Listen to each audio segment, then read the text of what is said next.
Hey guys, welcome to episode 122 of OG Toys. I'm OG. Today we got more LEGO Star Wars reviews. We're taking a look at Saesee Tiin's Jedi Starfighter, 244 pieces, set number 9498. Does come with 3 minifigures. 2 are exclusive. I haven't seen them in any other sets. But of course, Saesee Tiin, we've seen him before. And I don't mind him whatsoever. He's a cool looking minifig. But we get Even Peel and R3D5, 2 brand new characters, very cool looking as well. The Jedi Starfighter, we've seen a heck of a lot of these. Mace Windu has one. Of course, Obi-Wan and Anakin have them. Ahsoka has one as well. Plo Koon, pretty much every freaking Jedi has their own Starfighter. It's not a bad thing. It's just a lot of them out there. But what's cool about this, and what I applaud LEGO for doing this, and not just putting out the exact same freaking Jedi Starfighter and making a different color, they actually made a completely redesigned Jedi Starfighter, which is really cool. Very well done. First, let's take a close look at the figures. As you can see, those 2 guys are going to sit tight for a minute, and this here is Even Peel. He's actually, if you watch the Clone Wars, I don't want to spoil it, but you know what happens to this guy. He's got the shorter hobbit legs, no articulation in him. He does have some pretty cool chest printing for his Jedi robe, and extends onto the back with his belt. The headpiece is really well done. It's a softer rubber. I'm just going to pop that off. Softer rubber for the ears. He has his little mohawk thing going on there. It's a skin tone. He does have a couple scars on the top here as well. And the head, you can see he's got one eye that's out of commission. He's got some other scars and scrapes all over his face. He's been around. He's had some definite battles, so to speak. No printing on the back of the head. And with this on there, definitely gives him a meaner look. And it suits him perfectly. Just a really interesting, cool looking minifigure. Of course, he has the green lightsaber, silver hilt. Very cool looking minifig. On to the next minifig here. R3D5. Now this is your basic R2D2 astromech droid in green. And it looks nice. Don't mind this green. The white on the green really pops. Makes it look, kind of weird, but it's weird to say this, but it almost looks like he's got like suspenders here, and his pants and a belt. Yeah, that's kind of weird, but yeah, I said it. Cool looking mech. Nothing on the back. They need to get working on this, LEGO. You got to start doing some printing on the back of these guys. It looks so plain without it. The head, well printed. Scoops all the way around. He's got a little propulsion, or whatever you want there. You can put some stuff there to make him look like he's flying, or you can put that underneath his feet here. Of course, simple build. It's just 3 pieces. The legs go on, head, and the body. So 4 pieces, excuse me. I can't count today. But yeah, it's a cool looking little mini Mac. Very nicely done. And it fits perfectly into this spot here. Now, let's take a look at Saesee Tiin. Now this figure here looks extremely nice. Like the white arms with the the brown body piece here, the bodysuit with the robes, the belt. It's got printed work on the back, and this head here is quite detailed too, this headpiece. Again, a softer rubber material. The printed piece work is actually really well done. There's no issues, no deviations, no scratches, scrubs, or anything like that. Looks really sharp. And I like the way they put a bit of different coloring on these horns here. They start with a darker, they go up, lighter, go darker, and then back to a lighter tone to match up with the rest of the headpiece.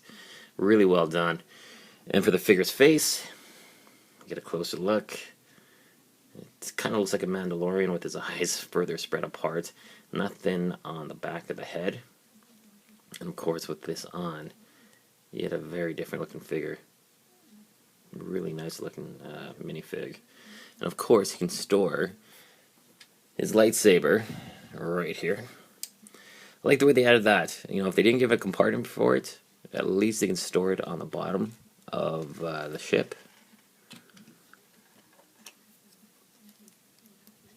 And there you go.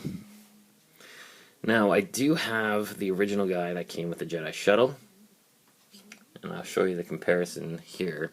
I just gave him a blue lightsaber, double lightsaber, exact same minifig.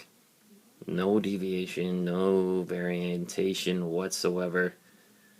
The only thing I would say is slightly different is this color here, the orange, is darker than that. That is a lighter hue, but man, that is the only difference between these two guys.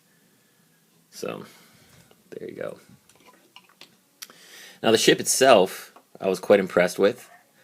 The design on it is, it's your traditional Jedi Starfighter, but with some major improvements on this thing.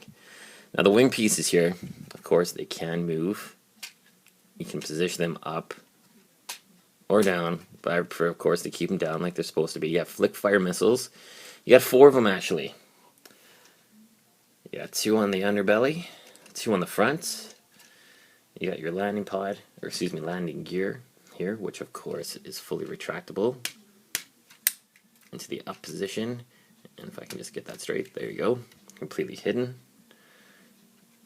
2 other landing gears on the side here, which can go up, fold right up into the wings, so they're completely out of obstruction when you're in flight. On the back of the jet, you got these blue repulsors that show engine repulsion, I believe. And one of the cool little features here, of course, is this is removable. So if the ship is damaged in battle, flying to its fiery death, hopefully the astromech droid, R3D5 pops out. But you have a little escape shuttle here, which I thought was pretty cool. I like the way they built this cockpit. I like this design work here on the oval section of the cockpit. It looks really nice. And then, of course, you got the printed piece there for the control panel. Looks really cool. And the figure, of course, fits in very snugly. Snugly, of course. It goes in, no problem. It looks great. Really good job. You know, I thought maybe because of that big freaking melon this guy has, it would be an issue, but nothing whatsoever. In a lean back position, looks fine. A couple stickers on the set. You had the 2 here, on the back here, and of course some decals there. A very large one here, and on the sides as well. And I like the way they made this a smooth piece. Easy transition to put that back in. See, it plugs into those 2 holes right there. Slides right in, and boom. No difficult placements whatsoever. Just like, unfortunately, one of my favorite sets, but one of my freaking worst sets, is the original X-Wing fighter that came out a few years ago. And my goodness, that thing was ridiculous. Trying to spin the gear to get the X-Wings to move up and down was a constant pain. That thing broke so many times, and basically I'd have to rebuild the entire wing section. Unbelievable pain in the ass. And I think I'm definitely going to buy that newer set that came out, I believe, probably about the winter sets from last year. I still have a couple of them kicking around here in town, and they're actually on sale now, so I'm probably going to pick up that X-Wing and definitely compare the 2. Probably throw that other one in the trash and rebuild it or something to something more useful, because unfortunately it was a royal pain. Anyways, sorry for my rant. But this is a great looking ship. Came with 2 instruction manuals. Let's just pop this guy back in here. Came with 2 instruction manuals. And actually, it was a pretty thick build, to be honest with you. I thought 1 instruction manual would have been fine, but you got 2 actually. And you have a grand total of 40 pages in the one book. And that first book has another grand total of 38 pages, so 39 pages, excuse me. So you got close to 80 pages of building. And of course this does come with a little bit of a preview of all the sets, of course, which we saw in the other review for Previsa's Mandalorian Fighter. And you also get a little mini comic here. You can see and follow the steps. Of course, he's trying to battle that huge starship there. And unfortunately, his ship starts to fall apart. He has the escape pod and gets his butt out of there. Now on the back here, we have that amazing Sith Fury infiltrator, I believe it's called, or Sith Fury fighter, excuse me. That another Republic ship. Very nicely done. So there you go, guys. I'll show you a little bit more detail on the box. You got some nice visuals here. I love the way the new sets have the Darth Maul back there instead of having Captain Rex, which has been there forever.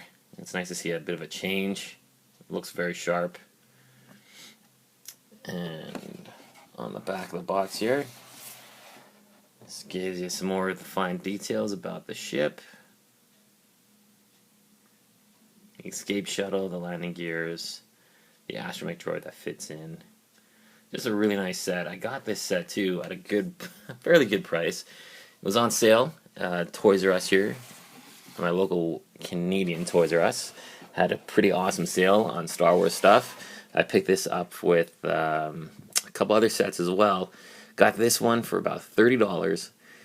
Regular retail is $39, so hey, I was able to save about $10. Can't go wrong there. Happy with that. But it's a cool looking ship. Great design work on it. Fun build too. Didn't take too long. Less than probably like 10-15 minutes to build it, of course. Only 244 pieces. But I think you have a great time building it, and it's a great addition to your Jedi Starfighter lineup, your multicolored Jedi Starfighters. Cool set. Definitely pick it up if you want it. Minifigs, very cool. If you don't have Saesee Tiin, this is a great chance to get them, and with his own Starfighter as well. Alright guys, thanks for watching. Rate, comment, subscribe. We got more Star Wars reviews coming soon. Take care, guys.